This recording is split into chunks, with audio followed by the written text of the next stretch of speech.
নমস্কার। ফুটবল খেলতে গিয়ে অনেকের পায়ে লেগেছে, নিশ্চয়ই অনেকবার লেগেছে। আমারও হয়তো ছোটোবেলায় লেগেছিল, কখনো সেটা গুরুত্ব দিয়ে কখনো দিইনি। কিন্তু অনেক সময় দেখেছি যে ফুটবল খেলতে গিয়ে পায়ে লেগেছে, হাঁটু ফুলে গেছে বা হাঁটুটা টুইস্ট হয়ে গেছে, তারপর আর হাঁটতে পারছে না। হ্যাঁ, লিগামেন্ট ইনজুরি হতে পারে, লিগামেন্ট ছিঁড়ে যেতে পারে। আমাদের হাঁটু একটা খুব কমপ্লেক্স জয়েন্ট, হ্যাঁ, কিন্তু হাঁটুটা খুব স্টেবলও। কারণ হাঁটুতে অনেকগুলো লিগামেন্ট থাকে। হাঁটুর ভেতরে দুটো লিগামেন্ট থাকে, হাঁটুর বাইরে দুটো লিগামেন্ট থাকে, ভেতরে দুটো মেনিসকাস বলে চাকতির মতো জিনিস থাকে। এত কিছু জিনিস দিয়ে হাঁটুটা কিন্তু স্টেবল হয়ে থাকে। প্লাস তার চারদিকে বিভিন্ন স্ট্রং মাসলস, কোয়াড্রিসেপস, হ্যামস্ট্রিং, অনেক কিছু থাকে। তো যারা এই রকম খেলাধুলাতে চোট পেয়েছেন বা এমনিও রোড ট্রাফিক অ্যাক্সিডেন্টে চোট পেয়েছেন, বাইক থেকে পড়ে গেছেন, হাঁটুতে চোট পেয়েছেন, যদি হাঁটু ফুলে গিয়ে থাকে তাহলে কিন্তু নেগলেক্ট করবেন না।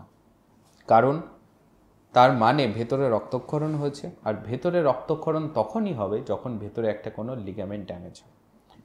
তাই প্রাথমিক অবস্থায় ডিটেকশন করাটা জরুরি। অনেকেই আছেন যারা অনেক পরে আসেন আমাদের কাছে, তারা বললেন যে না ডাক্তারবাবু, চোট পাওয়ার পর তো আমি উঠেছি, হেঁটেছি, হ্যাঁ একটু ব্যথা ছিল, ফোলা ছিল, আইস দিয়েছি, ওষুধ খেয়েছি, তো আমি হাঁটতে পারছি। হ্যাঁ, কিছু লিগামেন্ট ছেঁড়া থাকে যেগুলোতে হাঁটা চলা করা যায়, কিন্তু সেটা কিন্তু আস্তে আস্তে হাঁটুটাকে আনস্টেবল করে দেয়। পরের দিকে সিমটমস হবে পড়ে যাওয়া, উঁচু নিচু জায়গায় হাঁটতে গিয়ে পা ঘুরে যাওয়া, ফলস হয়ে যাওয়া, পড়ে যাওয়া, বা চেয়ারে বসছি কোনো অসুবিধা নেই কিন্তু নিচে বসতে গেলে হাঁটুতে ব্যথা লাগছে, উঠতে পারছি না বসতে গেলে, বা বাবু হয়ে বসতে পারছি না, মানে 90 ডিগ্রির বেশি ফোল্ড করতে গেলে ব্যথা হওয়া, এই ধরনের সমস্যা।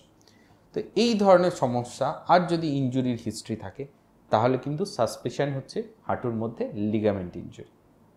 তো আজকে আমরা সবথেকে কমন যেটা সেটা নিয়ে একটুখানি আপনাদেরকে বলবো, সেটা হচ্ছে যে এসিএল ইনজুরি।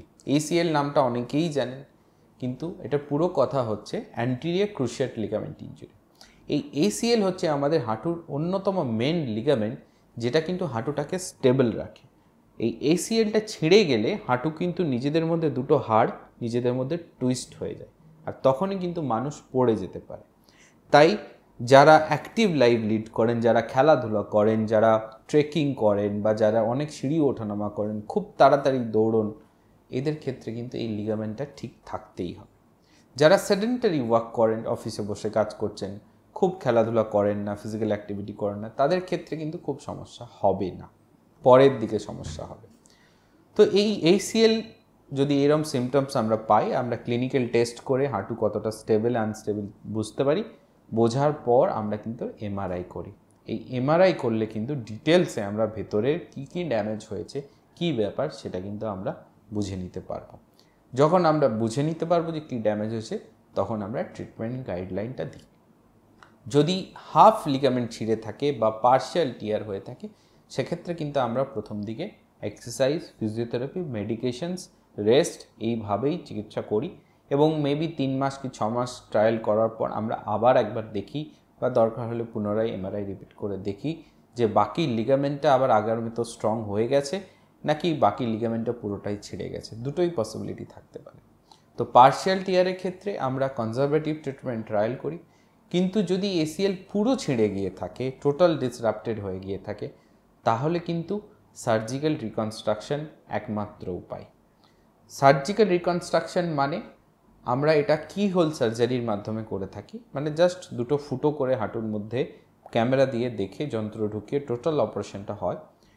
পেশেন্টের নিজের পা থেকেই একটা মাসেল, যেটা আমাদের শরীরে খুব একটা কাজে লাগে না, সেরকম একটা মাসেলকে নিয়ে সেটাকে লিগামেন্ট বানিয়ে হাঁটুর মধ্যে ঠিক আগের লিগামেন্টের জায়গায় ওটাকে প্লেস করে স্ক্রু এবং বাটন দিয়ে ওটাকে আমরা ফিক্স করে দিই। এবং ফিক্স করার পর কিছু এক্সারসাইজ রেজিম আছে, নিয়মিত এক্সারসাইজগুলো ঠিকভাবে করে গেলে 3 থেকে 6 মাস বা 1 বছর অবধি ম্যাক্স টু ম্যাক্স ভালো করে গেলে কিন্তু আগের ফিটনেস লেভেল আবার ফিরে পাওয়া যায়। তো এই ধরনের অপারেশন কিন্তু একদমই খুব ইজি, এবং অপারেশনের পরের দিন থেকেই পেশেন্ট হাঁটাচলা করতে পারে। তারপরের দিন থেকেই আমরা নি বেন্ডিং চালু করে দিই এবং পেশেন্ট কিন্তু আগের ফিটনেস লেভেল ফিরে পায়। তাই কমপ্লিট ACL টিয়ার বা ছিঁড়ে গেলে অবহেলা করবেন না, কারণ আপনি দীর্ঘদিন যদি ACL ছাড়া হাঁটতে থাকেন বা কাজকর্ম করতে থাকেন, তাহলে কিন্তু আর্লি আর্থারাইটিসের একটা সিমটমস আসতে পারে। ঠিক আছে, তাই যদি এসিএল বা এই ধরনের ইনজুরির হিস্ট্রি থাকে তাহলে ডাক্তারবাবুকে দেখান, এমআরআই করান এবং তার মতো চিকিৎসা করুন, কারণ এইটা এমন একটা জিনিস যেটা ট্রিটমেন্ট করলে 100% আগের অবস্থায় ফিরে আসা সম্ভব। ধন্যবাদ।